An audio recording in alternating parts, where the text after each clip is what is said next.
Welcome to core classes students. आज हम जो लेक्चर वीडियो स्टार्ट करने जा रहे हैं CHE04 के लिए, इसका यूनिट 6 हमने स्टार्ट किया हुआ है, the first law of thermodynamics. Last जो वीडियो इसकी हमने अपलोड की थी उसमें हमने इसको चैप्टर को स्टार्ट किया था। इसे हम आगे नेक्स्ट टॉपिक के साथ कंटिन्यू करेंगे जो है आइसोथर्मल एक्सपेंशन। अब हमने वेरियस प्रोसेसेस बताए थे, जैसे कि आइसोथर्मल प्रोसेस क्या होता है, एडियाबैटिक प्रोसेस क्या होता है। तो आइसोथर्मल हमने वहां पे डेफिनेशन ये पढ़ी थी कि आइसोथर्मल प्रोसेस वो होता है जिसमें temperature through out the process constant रहता है। जो टेम्परेचर T है वो चाहे इनिशियल कंडीशन है चाहे फाइनल कंडीशन है, टेम्परेचर T ही रहेगा। इनिशियल टेम्परेचर भी T रहेगा, फाइनल टेम्परेचर भी T ही रहेगा, तो उसे बोलेंगे आइसोथर्मल प्रोसेस। आइसोथर्मल एक्सपेंशन का मतलब क्या है कि गैस को एक्सपैंड करवाया जाएगा। गैस को एक्सपैंड तब करवाया जाएगा कि ताकि उसके साथ साथ उसका एक कंडीशन है कि जो टेम्परेचर है वो कांस्टेंट रखा जाएगा। प्रोसेस आइसोथर्मल करना है, उसके साथ साथ गैस को एक्सपैंड करवाना है, तो उसके रिगार्डिंग हम पढ़ेंगे कि उसमें वर्क कितना करा जाएगा, वो हमें कैलकुलेट करना है। तो एज्यूम करें कि जो गैस प्रेशर, क्योंकि प्रेशर तो दो चीजें हैं, तो क्योंकि गैस को एक्सपेंड करवाने की बात कर रहे हैं, इसका मतलब है हम उसके प्रेशर के बारे में बात कर रहे हैं। तो जो प्रेशर है वो एक तो होता है एक्सटर्नल प्रेशर जो सराउंडिंग में होता है, दूसरा प्रेशर होता है सिस्टम प्रेशर। तो सपोज कीजिए कि जो उस सिस्टम में गैस फिल की हुई है उसका प्रेशर है P, और जो एक्सटर्नल प्रेशर है सराउंडिंग्स में उसका प्रेशर है P एक्सटर्नल। और क्योंकि गैस एक्सपैंड करवा रहे हैं, गैस कब एक्सपैंड होगी, जब सिस्टम का प्रेशर ज्यादा होगा और एक्सटर्नल सराउंडिंग्स का प्रेशर कम होगा, तभी तो गैस एक्सपैंड होगी। और जो गैस को एक्सपैंड करवाया जाएगा अपोजिंग फोर्स के थ्रू करवाया जाएगा, फोर्स नहीं लगाया जाएगा, गैस वर्क करेगी, खुद वर्क करेगी। तो अब फोर्स की बात जब कर रहे हैं, फोर्स की बात कर रहे हैं, दूसरा हम प्रेशर की बात कर रहे हैं, तीसरा अब गैस एक्सपैंड होगी तो उसके एरिया में डिफरेंस आएगा। अब ये तीनों चीजें जब जहां इकट्ठी हो जाती हैं उसका मतलब वहां पे हम प्रेशर, फोर्स और एरिया की बात करें। तो ये तीनों चीजें आपस में कैसे इंटर रिलेटेड हैं प्रेशर की डेफिनेशन के साथ। तो pressure is defined as force per unit area. तो हमें क्या फाइंड करना है, फोर्स। तो ये क्या होगा, प्रेशर इनटू एरिया। तो वही हमने यहां पे लिखा, force is equal to pressure कौन सा, external surrounding pressure into area. अब क्योंकि इस टाइम क्या है, जो सिस्टम है वो खुद वर्क करेगा, जो वर्क है W it is done by the system. तो इसीलिए वो जो वर्क होगा वो very small amount work done होगा by the system. Due to very small amount of the work done by the system we here return as DW dash. W के बजाय यहाँ पे DW लिख रहे हैं क्योंकि यहाँ पे हम small amount of work done की बात कर रहे हैं। अब वर्क डन भी आ गया है और वहां पे फोर्स भी आया है, तो वर्क डन की डेफिनेशन तो अप्लाई कीजिए जो हमने लास्ट वीडियो में देखी थी। वो क्या थी, फोर्स इंटू चेंज इन डिस्टेंस, फोर्स इंटू चेंज इन डिस्टेंस। अब यहाँ पे फोर्स की वैल्यू कहाँ से फाइंड करेंगे, फ्रॉम इक्वेशन नंबर 1 से। फ्रॉम इक्वेशन नंबर 1 से हम क्या करेंगे, ये जो वैल्यू है फोर्स की यहाँ पे इस फोर्स की वैल्यू में सब्स्टिट्यूट कर देंगे। तो क्या आ जाएगा, फोर्स का क्या है, प्रेशर एक्सटर्नल इंटू एरिया, वही हमने यहाँ पे सब्स्टिट्यूट कर दिया इंटू DX। अब एरिया क्या होता है, लेंथ इंटू ब्रेड्थ। अब इसके साथ एक और डायमेंशन आ गया, जहां पे 3 डायमेंशन आ गया वहां पे एरिया किसमें ट्रांसफर हो जाता है, वॉल्यूम में। तो इसका मतलब A into DX change in volume of gas which is written as DV, क्योंकि ADX is equal to DV। तो इसका मतलब ADX की बजाय हम इसे लिखेंगे DV। इसे हमने थोड़ा और इसकी सिंप्लीफिकेशन की है।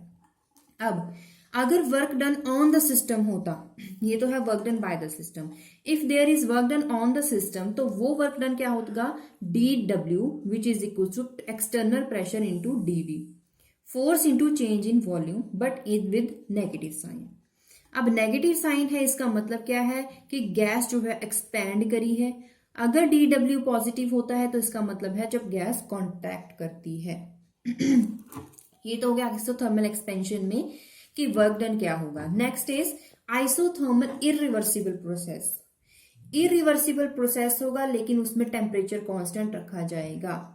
गैस जो उस सिलेंडर में फिल्ड है it will expand but isothermally. उसके साथ साथ एक और चीज है कि वो इरिवर्सिबल है अगेंस्ट द कांस्टेंट प्रेशर।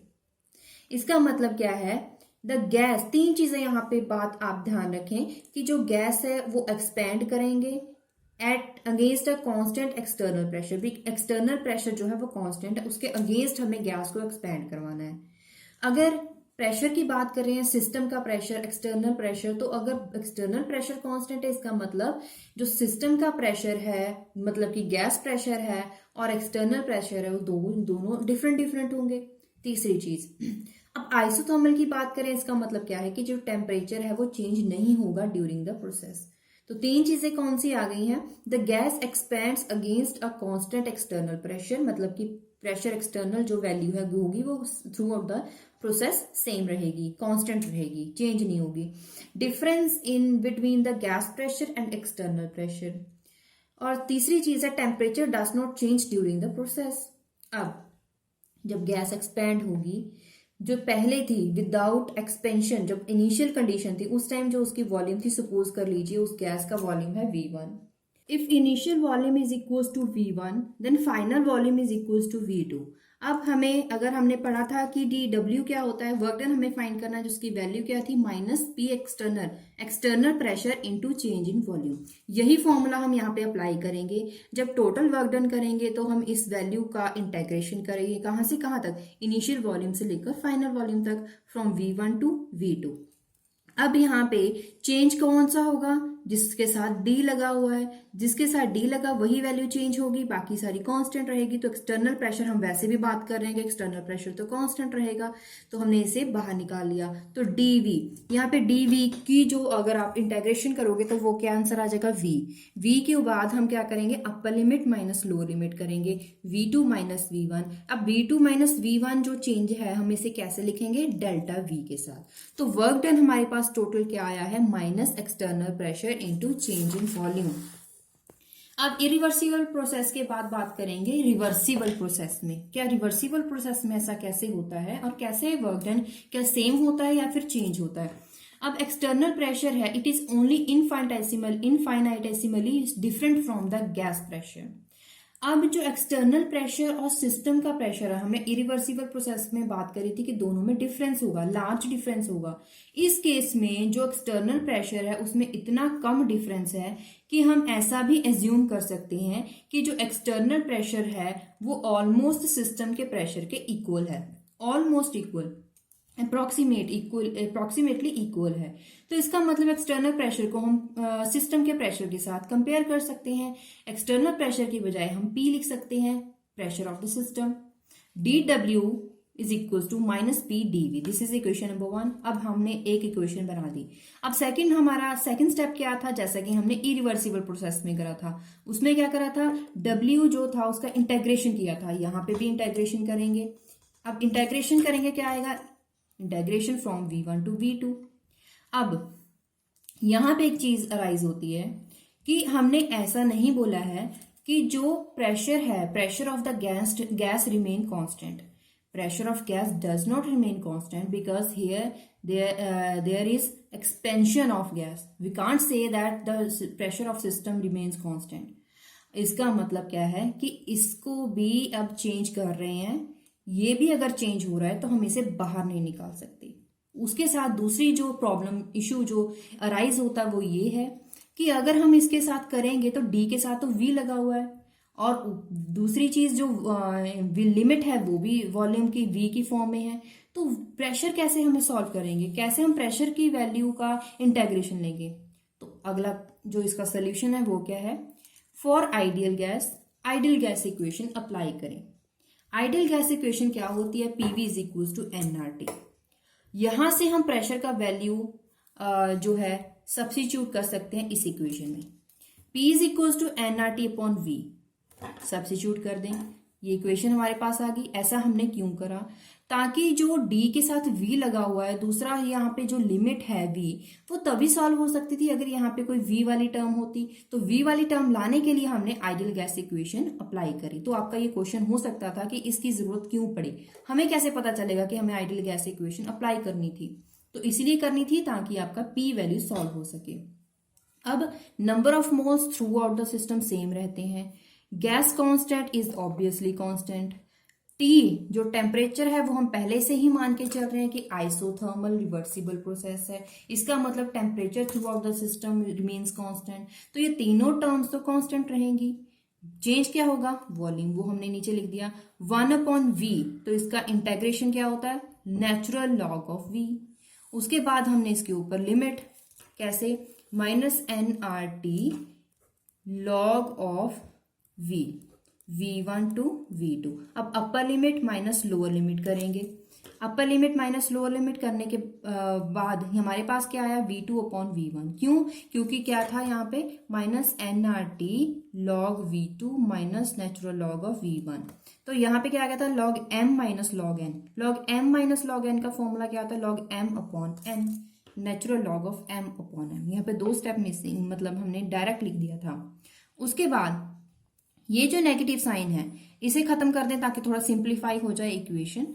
कैसे करेंगे, अगर माइनस साइन खत्म करेंगे तो हम यहाँ पे क्या करेंगे, v1 ऊपर चला जाएगा, v1 नीचे आ जाएगा, ये इक्वेशन दोबारा बन गई। अब नेचुरल लॉग तो सॉल्व नहीं कर सकते हैं, हमें लॉग वैल्यू सॉल्व करने के लिए हमें इसके साथ 2.303 के साथ मल्टीप्लाई करेंगे। तो हमारे पास टोटल वर्क डन ये आ जाएगा जो हमें एक्चुअली फाइंड करना था, v1/v2।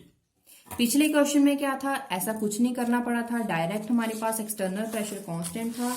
हमें क्या करना पड़ा, सिर्फ v का जो था इंटीग्रेशन v2 माइनस v1 करना पड़ा था। लेकिन रिवर्सिबल प्रोसेस में कुछ और वर्क डन की वैल्यू आई है। इसमें भी ऐसी बात करेंगे, कंपेयर करेंगे v1 और v2 के साथ।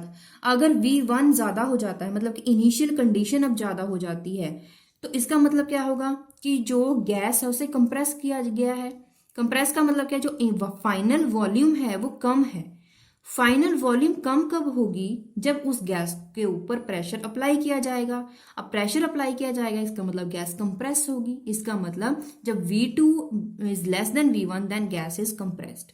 अब गैस कंप्रेस्ड है तो उसका वर्क डन जो होगा वो पॉजिटिव में होगा।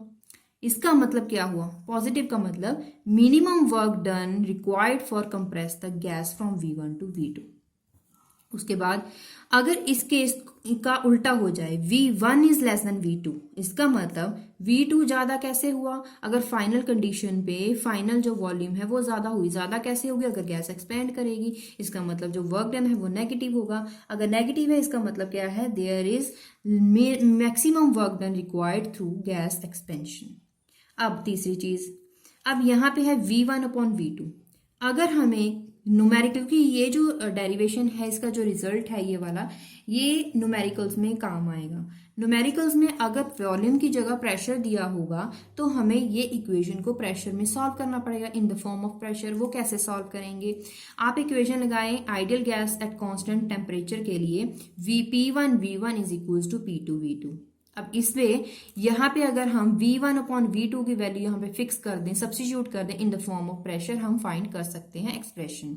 तो v2/v1 करा तो यहाँ पे क्या आ गया, P1/P2, मतलब कि क्रॉस करवाया है। वर्क डन अब क्या होगा, v2/v1 की जगह हम क्या पुट करेंगे, P1/P2।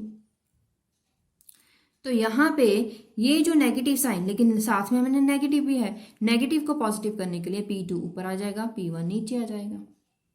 अब ये हमारे पास क्या है, आइसोथर्मल रिवर्सिबल प्रोसेस के लिए हमने वर्क डन फाइंड करा in the form of volume, in the form of pressure. Temperature क्यों नहीं करा, क्योंकि temperature will remain constant through out the process. ये हमने ये टॉपिक भी हमने खत्म कर लिया।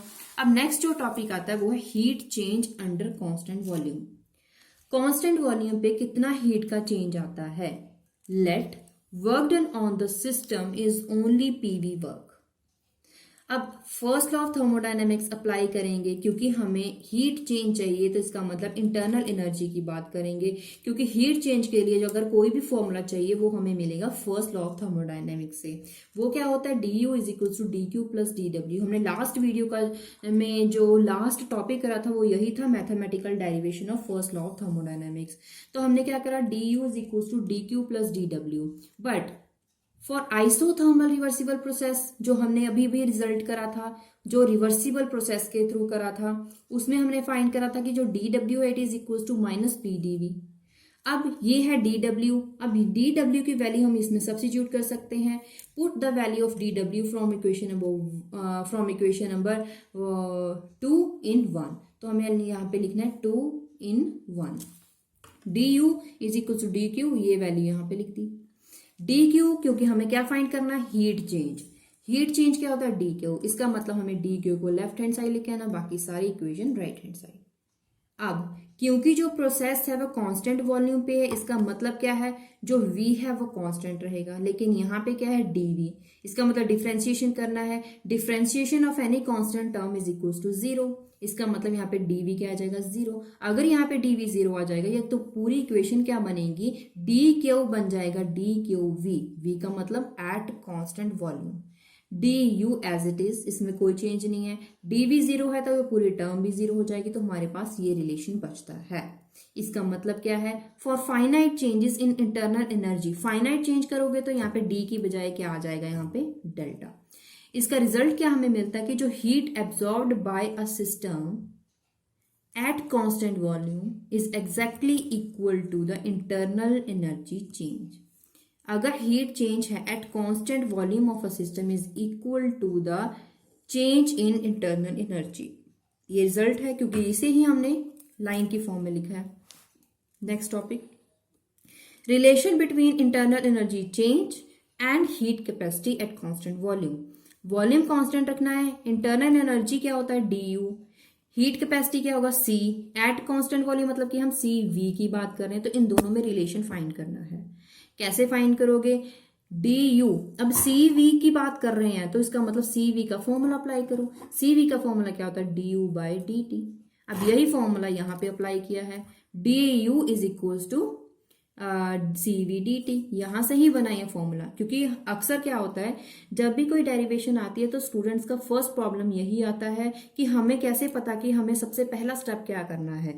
तो आपको ये देखना कि क्वेश्चन में कौन सी टर्म्स पूछी गई हैं वो सारी इकट्ठी कीजिए, उनके सारे फॉर्मूलाज इकट्ठे कीजिए। तो यहाँ पे हीट कैपेसिटी का फॉर्मूला अप्लाई किया, जहाँ पे ऑलरेडी इंटरनल एनर्जी की वैल्यू है, तो हमने लिखा du is equal to CV dt। अब CV को लिख सकते हैं n नंबर ऑफ मोल्स के लिए n CV बार, बाकी एज इट इज। उसके बाद इस इक्वेशन को हम दोबारा से बना सकते हैं फॉर स्मॉल चेंजेस कर्ली। तो d डिफरेंशिएशन किसमें चेंज हो जाएगा, पार्शियल डिफरेंशियल इक्वेशन में। अब टोटल फाइंड करने के लिए क्या करना पड़ेगा, इंटेग्रेशन। तो CV dt का इंटेग्रेशन किस किस में, अब लिमिट्स कौन सी होगी, लिमिट क्योंकि टेम्परेचर हम क्या कर रहे हैं, जो इसके दो आपको ट्रिक बताती हूँ कैसे फाइंड करोगे। अगर आप केमिस्ट्री की लैंग्वेज में सीखो तो इसका मतलब इसका रीजन ये होगा कि लिमिट्स कैसे फाइंड करें, क्योंकि यहाँ पे जो वॉल्यूम है वो तो कांस्टेंट है, इसका मतलब यहाँ पे टेम्परेचर वैल्यू अप्लाई होगी। दूसरा रीजन, ये ट्रिक है, वो कैसे पता करोगे, डी के साथ कौन सी टर्म है, टी, तो इसका मतलब लिमिट भी वही अप्लाई होगी T1 से लेकर T2। इसीलिए आप जब भी डेरिवेशन लिखोगे तो आपको प्रॉब्लम नहीं होगी। CV की वैल्यू यहाँ पे लिखी है, बाकी कोई चेंज नहीं करा है। इंथैल्पी एंड इंथैल्पी चेंज, अब इंथैल्पी क्या होती है, H, इंथैल्पी चेंज क्या होता है, डेल्टा H। अब ये दोनों फाइंड करने हैं। सबसे पहले enthalpy of a system is given by H is equal to U plus PV, ये हम लास्ट वीडियो में सीख चुके हैं। अब चेंज करने के लिए, इंथैल्पी चेंज फाइंड करने के लिए हम इनिशियल इंथैल्पी और फाइनल इंथैल्पी ऑफ सिस्टम की बात करेंगे। इसका मतलब हमें डेल्टा H निकालने के लिए दो इंथैल्पी चाहिए, तो हमने पहले से ही लिख दिया इनिशियल, सपोज कीजिए initial state of enthalpy is H1, final state of enthalpy is H2। तो आपको कुछ भी ऐसे क्रैम करने की जरूरत नहीं है कि हमें अगला स्टेप क्या करना है। इंथैल्पी चेंज करने के लिए दो इंथैल्पी चाहिए थी, इसीलिए हमने H1 H2 सॉल्व कर लिया। अब चेंज इन इंथैल्पी क्या होगा, H2 minus H1, final condition minus initial condition. अब H का फॉर्मूला क्या था, U प्लस PV, जो पिछले पेज में हमने पढ़ा। अब अगर H1 होगा तो ये सारी terms H1 U1 P1 V1 हो जाएगी, 2 के लिए ये सारी 2 हो जाएंगी, तो H2 में सारी 2 टर्म्स लिख दी, 1 में सारी 1 टर्म्स लिख दी। उसके बाद U इंटरनल एनर्जी टर्म्स को इकट्ठा कर लिया, PV टर्म्स को इकट्ठा कर लिया।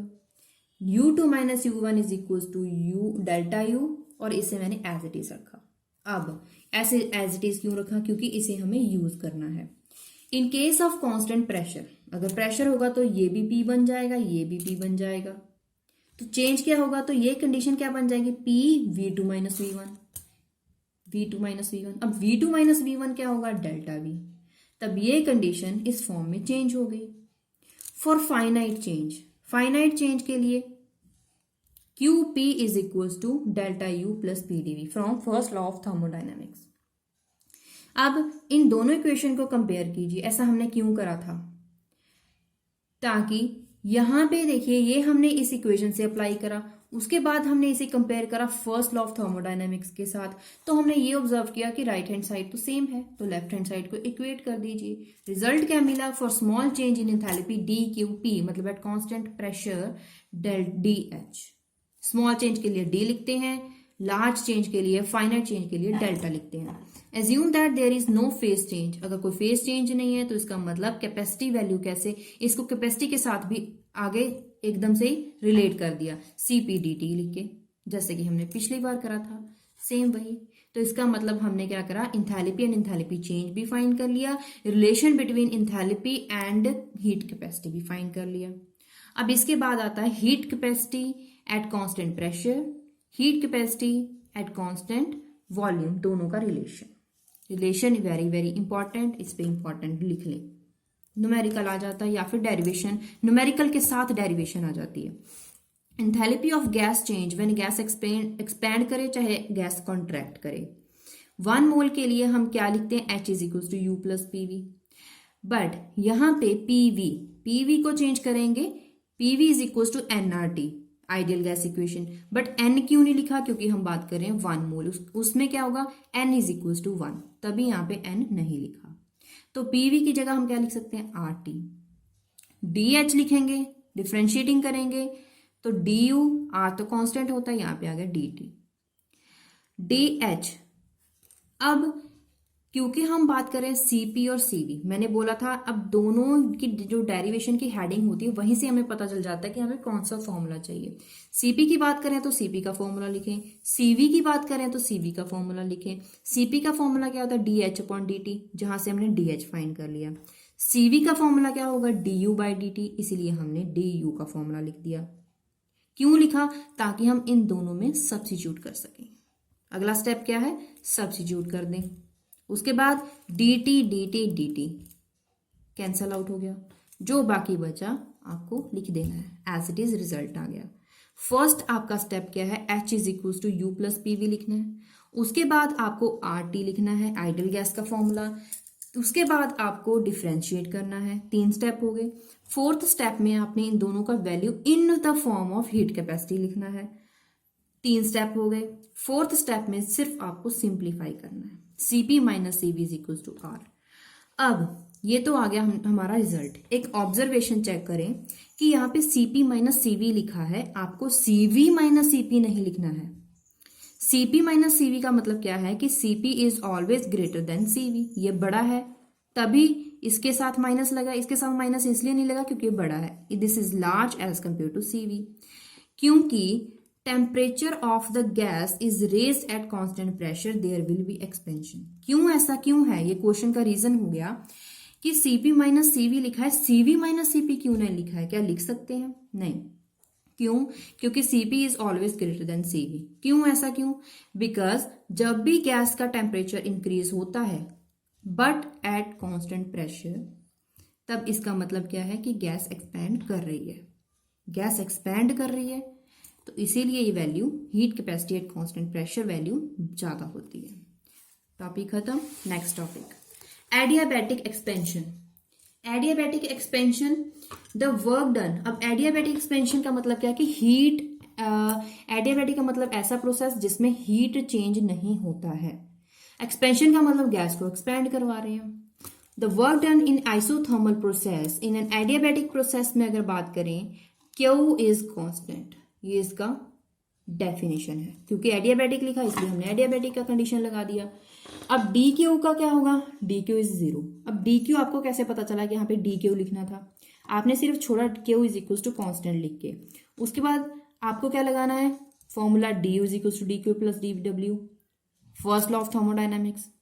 वो अप्लाई करा। अब आपको पता चला कि यहाँ पे तो डी क्यू है, इसीलिए आपने इसको चेंज करके करा D Q. Differentiation of constant term is 0, तभी आपने लिखा D Q is equal to 0। तो आपके पास क्या बचा, D U is equal to D W. For 1 mole of an ideal gas, इसका वैल्यू आप in form of C V लिख सकते हैं। ड्यूरिंग एक्सपेंशन डी डब्ल्यू तो नेगेटिव होता ही है, डी यू भी negative. As system does expansion work, it's internal energy decreases, it means D T value भी इंक्रीज करेगी। क्या मतलब है, जब भी एक्सपेंशन है तो इंटरनल एनर्जी डिक्रीज कर रही है। ये अगर ये वैल्यू नेगेटिव है तो इसका मतलब जो टेम्परेचर है वो भी नेगेटिव हो जाएगा। टेम्परेचर नेगेटिव हो जाएगा, इसका मतलब वहां पे उस टाइम टेम्परेचर भी डिक्रीज करा था। अब एडियाबैटिक प्रोसेस के अंदर हमें टेम्परेचर वॉल्यूम, प्रेशर टेम्परेचर, हम इनमें रिलेशन फाइंड करेंगे, जो रिलेशन बहुत ही इंपॉर्टेंट है, पेपर में आते हैं। Temperature volume relationship in A reversible adiabatic process, reversible भी है, एडियाबैटिक प्रोसेस भी है, टेम्परेचर एंड वॉल्यूम में हमें फाइंड करना है रिलेशन। वही अप्लाई करेंगे आप एडियाबैटिक एक्सपेंशन में। D U is equal to D W, मतलब कि आप सबसे पहले first law of thermodynamics apply करें, फिर आप लिखें कि एडियाबैटिक एक्सपेंशन है, इसका मतलब एडियाबैटिक कंडीशन में क्यू कांस्टेंट रहेगा, डी क्यू 0 रहेगा, इसलिए हमारे पास यही बचा। उसके बाद आइसोथर्मल रिवर्सिबल प्रोसेस में आपको डेरिवेटिव डी डब्ल्यू क्या वैल्यू क्या मिलती है, माइनस पी डी वी। तो इसका मतलब, और दूसरा चीज डी यू की वैल्यू भी हमें पता है, दोनों वैल्यूज हम क्या करेंगे, इसमें अप्लाई कर देंगे। ये हमारे पास रिजल्ट आ गया। उसके बाद अब मैंने वही बताया था, क्योंकि आपको पता है कि जहां पे डी टर्म है उसका बाद में इंटेग्रेशन तो होगा, बट इंटेग्रेशन करने के लिए हमें पी को सॉल्व करना पड़ेगा। पी को सॉल्व कैसे करते हैं, जैसे कि हमने पिछली बार किया था। कैसे किया था, आइडियल गैस इक्वेशन अप्लाई करके। For 1 mole PV is equal to N R T, तो एन मोल के लिए 1 मोल के लिए PV is equal to R T, वहीं से पी की वैल्यू ली, इसमें सब्स्टिट्यूट कर दी, ये इक्वेशन आ गई। डी टी एक साथ टाइम वैल्यूज इकट्ठी कर ली, डी वी के साथ वी लिख दिया, डी टी के साथ टी लिख देना है। कैसे लिख देना है, टी को इस तरफ लाके लिख दिया। उसके बाद अब क्या आता है, इंटेग्रेशन, दोनों तरफ इंटेग्रेशन कर लें।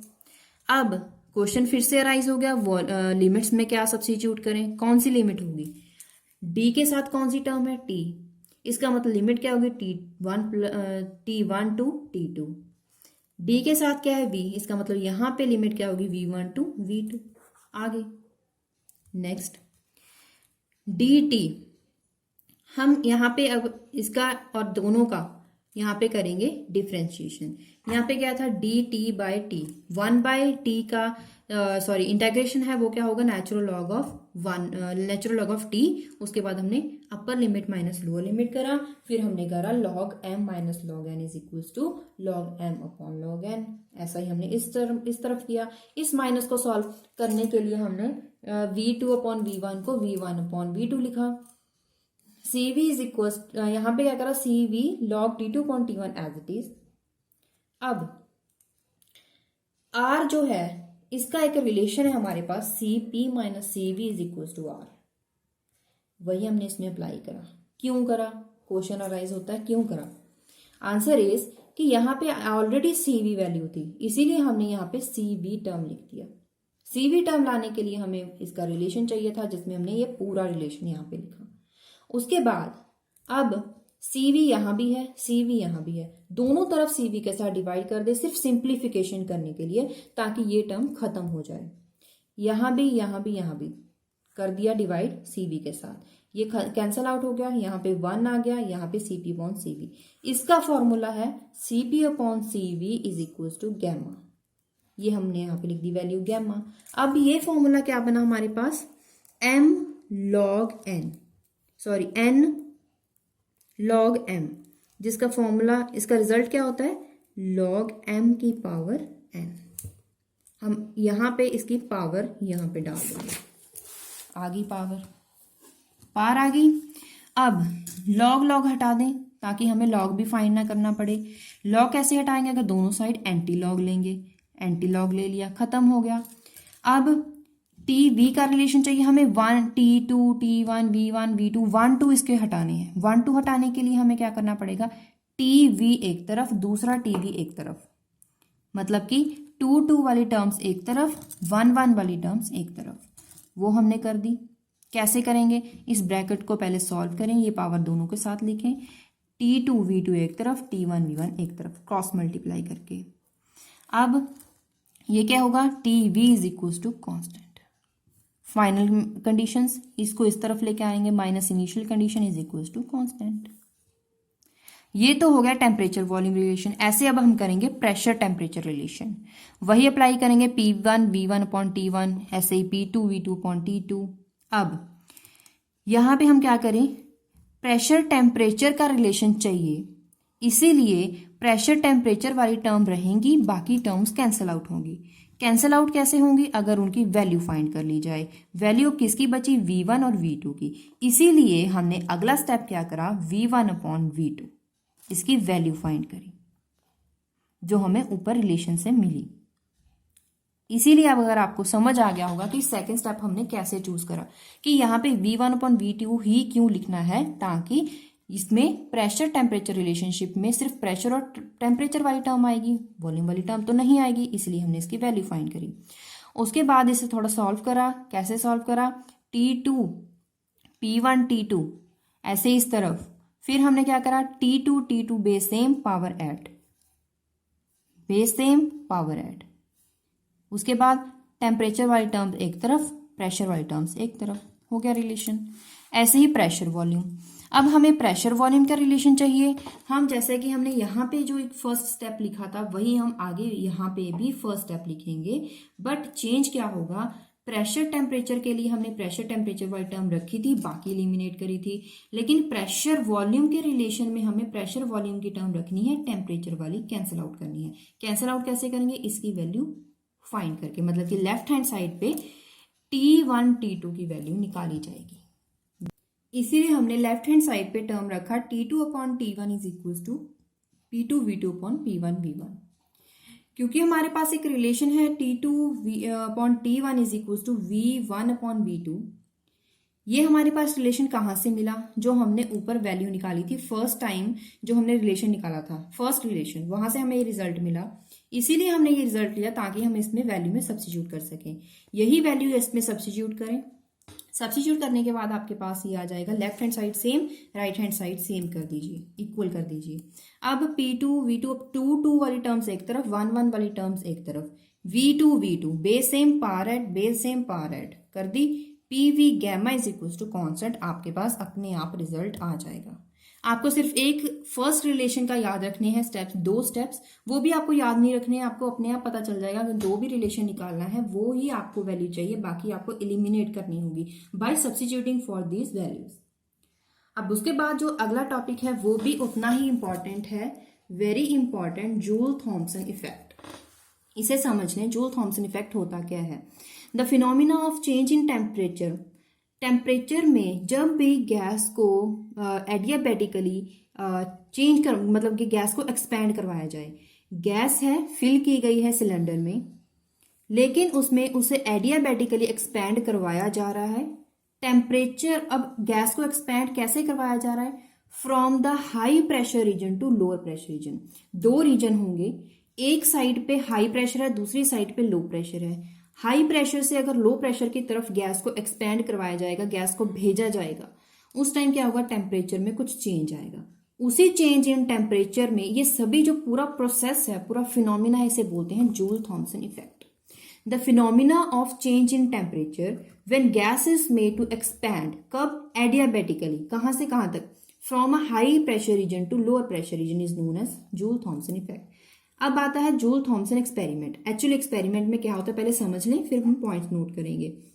अब सपोज कर लीजिए एक इंसुलेटेड ट्यूब है, एक ट्यूब है, इसे इंसुलेट किया गया है, और इसके 2, मतलब कि यहाँ पे ये दोनों जो डार्क डार्क आपको दिख रहे हैं, these are air tight pistons, piston लगाए गए हैं। सेंटर पे एक पोरस प्लग लगाया गया है। पोरस क्यों, ताकि इसे इसमें गैसेस जो है, प्रेशर गैसेस को पास आउट करवाया जा सके, इसीलिए यहाँ पे पोरस रीजन लगाया गया है, परमिएबल है। दूसरा, अब क्या है, दो रीजन इसके बन गए हैं क्योंकि ये पूरा जो सेक्शन है, पूरी इंसुलेटेड ट्यूब है, इसे पोरस प्लग के साथ बांटा गया है, डिवाइड किया गया है। एक तरफ जो रीजन है वहां पे जो प्रेशर है उसका इनिशियल प्रेशर है P1 और इनिशियल वॉल्यूम है V2। ओके, इसमें गैस प्रेशर जो है वो हाई प्रेशर है, जो P1 वैल्यू है इट इज ग्रेटर। अब क्या है, अब गैस को एक्सपैंड करवाया जाएगा। गैस को एक्सपैंड कैसे करवाया जाए, अब क्या है, जो वॉल्यूम V1 यहाँ पे इसकी पोजीशन है इस पिस्टन की, अब इस पिस्टन के ऊपर फोर्स लगाया जाएगा तो गैस कंप्रेस होगी। गैस कंप्रेस होगी तो वो क्या होगा, गैस कंप्रेस होगी तो इस तरफ फोर्स लगेगा, क्योंकि इसके बाद ये कहां पर जाएगी, इस रीजन में ट्रांसफर होगी थ्रू दिस पोरस प्लग। पास होगी तो क्या होगा, गैस एक्सपैंड होगी, हाई प्रेशर रीजन से लोअर प्रेशर रीजन में जाएगी। अब क्या होगा, यहाँ पे जो पिस्टन है, अब प्रेशर, गैस ऑफ प्रेशर, यहाँ पे गैस जो ट्रांसफर हो रही है, एक्सपैंड हो रही है, तो गैस का प्रेशर इंक्रीज करेगा। प्रेशर इंक्रीज करेगा, जो ये पिस्टन है, ये पिस्टन इस तरफ जाएगा, राइट हैंड साइड की तरफ मूव करेगा। तो इसका वॉल्यूम पहले V1 यहां तक था, तो यहां तक अगर पिस्टन आ गया तो इसकी वॉल्यूम कितनी चेंज हो गई, V2। प्रेशर P1 से P2 बन गया, वॉल्यूम V1 से V2 चली गई। प्रेशर इसका ज्यादा था, इसका कम है। अब इसमें जब टेम्परेचर का चेंज आएगा, फाइनल टेम्परेचर इनिशियल टेम्परेचर जो था T, उसके बाद फाइनल T1, तो फाइनल टेम्परेचर चेंज हो गया T2। अब टेम्परेचर में कितना चेंज आया, जो टेम्परेचर था T1, दूसरी बार यहाँ पे टेम्परेचर जो है वो इंक्रीज कर गया। टेम्परेचर T1 यहाँ पे कम था एज कंपेयर टू T2। जब गैस को एक्सपैंड करवाया गया, टेम्परेचर इंक्रीज करा।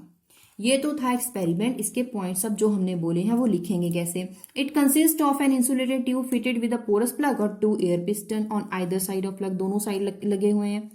Gas is kept under pressure P1 P2, दो कंपार्टमेंट बनाए गए हैं जिसमें P1 प्रेशर ज्यादा है, P2 प्रेशर कम है। Left hand side is slowly pushed inward, जो पिस्टन है उसे इनवर्ड इस तरफ पुश किया गया है, इस तरफ, so that without changing value of P1, ताकि इसीलिए करवाया गया ताकि P1 में ना चेंज करते हुए volume V1 is introduced plug into other compartment. Result में क्या आया, जो दूसरी पिस्टन थी वो आउटवर्ड उसकी मूवमेंट हुई और वॉल्यूम में भी चेंज आया। अब जो प्रेशर टेम्परेचर था वो इंक्रीज करा।